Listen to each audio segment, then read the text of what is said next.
कांटों से भरा जीवन। ए रामू, आज साहब नहीं आए? अरे भाई लोग, साहब का कुछ खबर है क्या? एक शहर के व्यस्त चौराहे पर भीख मांगने वाले राधे ने अपने पास कटोरा लिए बैठे भिखारियों की ओर खोजी नज़र से पूछा। आपको भिखारियों के मुंह से किसी को खोजने की बात से अनुमान लग रहा होगा कि साहब को पूछ रहे हैं तो भीख के लिए ही होगा, पर ऐसा नहीं है। साहब से इनका रिश्ता कुछ अलग है। चलिए साहब को अब हम जान लेते हैं। साहब असल में एक रिटायर्ड कर्मचारी हैं। अपने युवा काल में उन्होंने खूब कमाया। बाल बच्चों की हंसी से गूंजता हुआ घर आंगन, चारों ओर खुशियाँ से सब देखकर साहब अपने आप को भाग्यशाली समझते। समय बीतता गया। साहब के 4 संतान थे, 2 लड़की और 2 लड़के। उनके पढ़ाई में कोई कमी नहीं थी और कर्म का फल भी सकारात्मक मिला। चारों बच्चे ऊंचे ओहदे का सरकारी अफसर बन गए। इसी बीच साहब पर समय ने कुछ कुठाराघात किया। उनकी पत्नी का आकस्मिक निधन हो गया। साहब टूट से गए। बच्चे दूर शहरों में काम करते थे। बच्चों के आते तक साहब अपने पत्नी के पास अकेले रोते रहे। उन्हें जीवन का अर्थ समझ में आ गया था और संसार में यही होता है। इंसान 7 जन्मों तक साथ निभाने की बात तो करते हैं, पर कौन कब छोड़ जाए कोई नहीं जानता। समय बीतता गया। साहब अब घर में अकेले रहते। जीवन दिन रात उन्हें कचोटती। बुढ़ापा पास खड़ा दिख रहा था। चारों संतान की शादी कर साहब ने अपने पिता होने का फर्ज पूरा किया। बेटियां ससुराल में और 2 बेटे अपना घर दूसरे शहर में लेकर रहने लगे। दोनों लड़कों के बहुओं में मतभेद हो गया, जिस कारण दोनों बेटों ने अनबन हो गया। इसका परिणाम यह हुआ कि बाप का फिक्र किसी को न रहा। कोई उन्हें अपने पास रखने को तैयार ही न हुआ। शायद हर परिवार में बूढ़े माँ बाप का यही हाल होता होगा।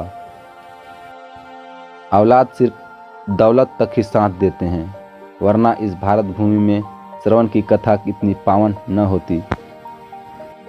साहब किसी तरह दिन काटते, जीवन व्यतीत कर रहे थे। पेंशन के कुछ रुपये मिल जाते, उन्हीं से गुजारा करते, पर कोई अपने उनसे बात करने को न था। कभी कभार बेटियां बस चंद घंटों के लिए आ जाती और कभी कभार साहब उनके घर चले जाते। साहब का शरीर अब थकने लगा था। कहीं जाना आना मुश्किल हो गया, पर कोई अकेले बंद कमरे में कितना बैठे। पास में ही मंदिर के पास चौराहा था, जहां गरीब और अनाथ लोग अपना कटोरा चादर फैलाए बैठे रहते। बुढ़ापे में एक खास आदत विकसित होती है। अपने पास से गुजरने वाले तथा अपने पहचान वालों को खासकर हम उम्र की पूछ परख ऐसे करते हैं जैसे युवावस्था में हमेशा करते आ रहे हैं। पर इस मानव की उम्र की विडंबना ही कुछ अलग है। समय के साथ साथ हर चीज़ अपने आप पनपने लगता है, जिस पर हमारा कोई नियंत्रण नहीं होता। साहब की उम्र का एक मजदूर, जिसको वे अक्सर तीज त्योहार पर काम पर बुलाते और वह हमेशा उनके कहने पर काम पर आ जाता, क्यों ना आता। साहब ज़्यादा पगार जो देते, साथ ही अपने पुराने चीज़ जिनसे उनका मन भर जाता उसे दे देते। साहब मंदिर अक्सर जाते, कुछ रुपये गरीबों को देते, कुछ समय पास खड़े होकर उनका परिचय पूछते, फिर जब थकान अनुभव होता वापस घर आ जाते। पर उन गरीबों के बीच बैठकर बात करने की हिम्मत न करते। पहले पहले खड़े होने में भी संकोच हुआ, पर उनके साथ एक घटना ने उनका संकोच को दूर कर दिया। वह मजदूर जिसे वे अक्सर काम पर बुलाते, उनका नाम राधे था, जो इस कहानी के शुरू में साहब को ढूंढ रहा है। वह भी अब बूढ़ा हो गया था। अब वो काम पर नहीं जा सकता था। गरीबों के जीवन में काम करने का तरीका ही समय के साथ बदलता जाता है। निर्गम मन की भूख उन्हें किसी भी तरीके से काम करने को मजबूर कर दिया करती है। राधे अब पेट की खातिर इन गरीबों के बीच बैठने लगा। अचानक एक दिन साहब की नज़र उस पर पड़ी। वे रुक से गए। राधे, तुम दिखते नहीं थे, क्या करते हो आजकल? साहब ने पूछा। क्या करूँगा साहब, शरीर अब साथ नहीं दे रहा।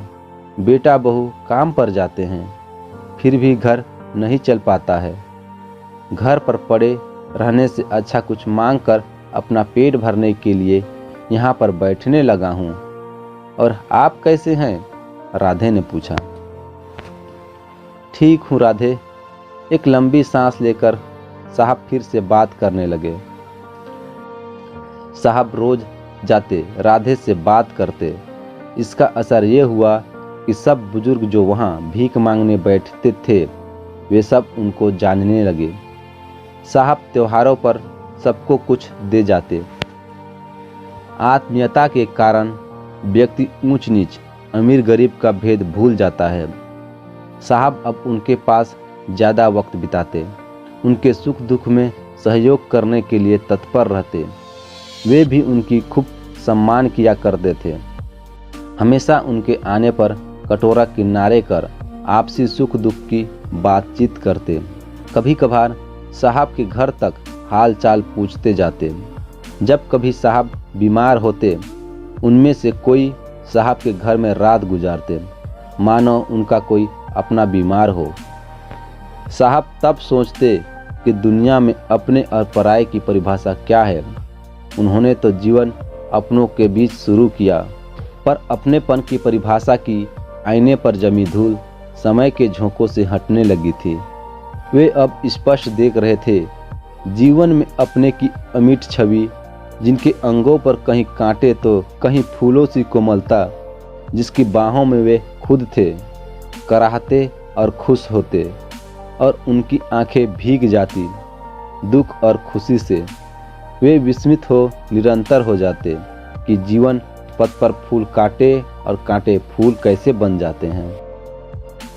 यह कहानी आपको कैसी लगी हमें कमेंट करके ज़रूर बताएं, और अगर वीडियो अच्छी लगी तो वीडियो को लाइक शेयर और चैनल में नए हैं तो चैनल को सब्सक्राइब करना ना भूलें।